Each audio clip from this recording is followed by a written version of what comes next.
شروع اللہ کا نام لے کر جو بڑا مہربان نہایت رحم والا ہے۔ حامیم، اس کتاب کا اتارا جانا اللہ کی طرف سے ہے جو زبردست ہے، دانا ہے، جو گناہ بخشنے والا اور توبہ قبول کرنے والا، سخت عذاب دینے والا ہے، صاحب کرم ہے۔ اس کے سوا کوئی معبود نہیں، اسی کی طرف لوٹ کر جانا ہے۔ اللہ کی آیتوں میں وہی لوگ جھگڑتے ہیں جو کافر ہیں، تو ان لوگوں کا شہروں میں چلنا پھرنا تمہیں دھوکے میں نہ ڈال دے۔ ان سے پہلے نوح کی قوم اور ان کے بعد اور امتوں نے بھی پیغمبروں کی تکذیب کی، اور ہر امت نے اپنے پیغمبر کے بارے میں یہی قصد کیا کہ اس کو پکڑ لیں اور بیہودہ شبہات سے جھگڑتے رہے کہ اس سے حق کو زائل کر دیں، تو میں نے ان کو پکڑ لیا، سو دیکھ لو میرا عذاب کیسا ہوا۔ اور اسی طرح کافروں کے بارے میں بھی تمہارے پروردگار کی بات پوری ہو چکی ہے کہ وہ اہل دوزخ ہیں۔ جو لوگ عرش کو اٹھائے ہوئے اور جو اس کے گردا گرد حلقہ باندھے ہوئے ہیں یعنی فرشتے، وہ اپنے پروردگار کی تعریف کے ساتھ تسبیح کرتے رہتے ہیں اور اس پر ایمان رکھتے ہیں، اور مومنوں کے لیے بخشش مانگتے رہتے ہیں کہ اے ہمارے پروردگار، تیری رحمت اور تیرا علم ہر چیز کو سموئے ہوئے ہے، تو جن لوگوں نے توبہ کی اور تیرے رستے پر چلے ان کو بخش دے اور دوزخ کے عذاب سے بچا لے۔ اے ہمارے پروردگار، ان کو ہمیشہ رہنے کی بہشتوں میں داخل کر جن کا تو نے ان سے وعدہ کیا ہے، اور جو جو ان کے باپ دادوں اور ان کی بیویوں اور ان کی اولاد میں سے نیک ہوں ان کو بھی، بے شک تو غالب ہے، حکمت والا ہے۔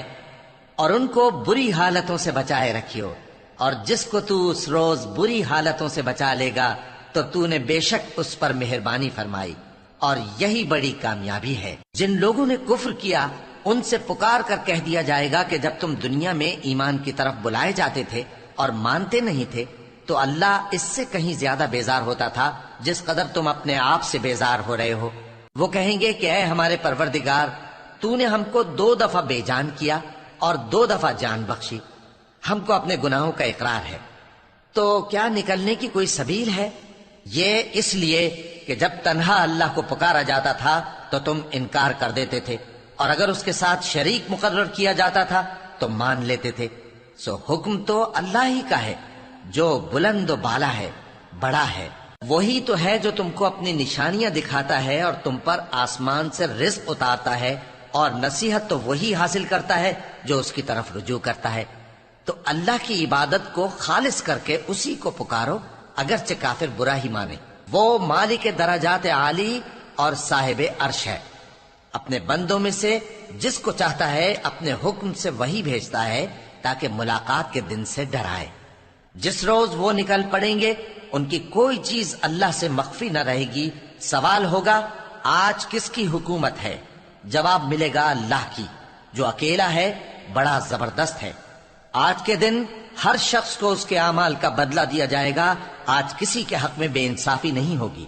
بے شک اللہ جلد حساب لینے والا ہے۔ اور ان کو قریب آنے والے دن سے ڈراؤ جبکہ دل غم سے بھر کر گلوں تک آ رہے ہوں گے۔ ظالموں کا کوئی دوست نہیں ہوگا اور نہ کوئی سفارشی جس کی بات قبول کی جائے۔ وہ آنکھوں کی خیانت کو جانتا ہے اور جو باتیں سینوں میں پوشیدہ ہیں ان کو بھی، اور اللہ سچائی کے ساتھ فیصلہ فرماتا ہے، اور جن کو یہ لوگ پکارتے ہیں وہ کچھ بھی فیصلہ نہیں کر سکتے۔ بے شک اللہ سننے والا ہے، دیکھنے والا ہے۔ کیا انہوں نے زمین میں سیر نہیں کی تاکہ دیکھ لیتے کہ جو لوگ ان سے پہلے تھے ان کا انجام کیسا ہوا؟ وہ ان سے زور اور زمین میں نشانات بنانے کے لحاظ سے کہیں بڑھ کر تھے، تو اللہ نے ان کو ان کے گناہوں کے سبب پکڑ لیا، اور ان کو اللہ کے عذاب سے کوئی بھی بچانے والا نہ تھا۔ یہ اس لیے کہ ان کے پاس پیغمبر کھلی دلیلیں لاتے تھے تو وہ کفر کرتے تھے، سو اللہ نے ان کو پکڑ لیا۔ بے شک وہ صاحب قوت ہے، سخت عذاب دینے والا ہے۔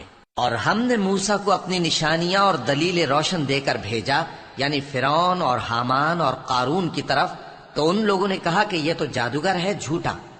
غرض جب وہ ان کے پاس ہماری طرف سے حق لے کر پہنچے تو وہ کہنے لگے کہ جو لوگ اس کے ساتھ اللہ پر ایمان لائے ہیں ان کے بیٹوں کو قتل کر دو اور بیٹیوں کو زندہ رہنے دو۔ اور کافروں کی تدبیریں بے ٹھکانے ہوتی ہیں۔ اور فرعون بولا کہ مجھے چھوڑو کہ موسیٰ کو قتل کر دوں اور وہ اپنے پروردگار کو بلا لے، مجھے ڈر ہے کہ وہ کہیں تمہارے دین کو نہ بدل دے یا ملک میں فساد نہ پیدا کر دے۔ اور موسیٰ نے کہا کہ میں ہر متکبر سے جو حساب کے دن یعنی قیامت پر ایمان نہیں لاتا اپنے اور تمہارے پروردگار کی پناہ لے چکا ہوں۔ اور فرعون کے لوگوں میں سے ایک مومن شخص جو اپنے ایمان کو پوشیدہ رکھتا تھا کہنے لگا، کیا تم ایسے شخص کو قتل کرنا چاہتے ہو جو کہتا ہے کہ میرا پروردگار اللہ ہے اور وہ تمہارے پاس تمہارے پروردگار کی طرف سے نشانیاں بھی لے کر آیا ہے، اور اگر وہ جھوٹا ہوگا تو اس کے جھوٹ کا ضرر اسی کو ہوگا، اور اگر سچا ہوگا تو کوئی سا عذاب جس کا وہ تم سے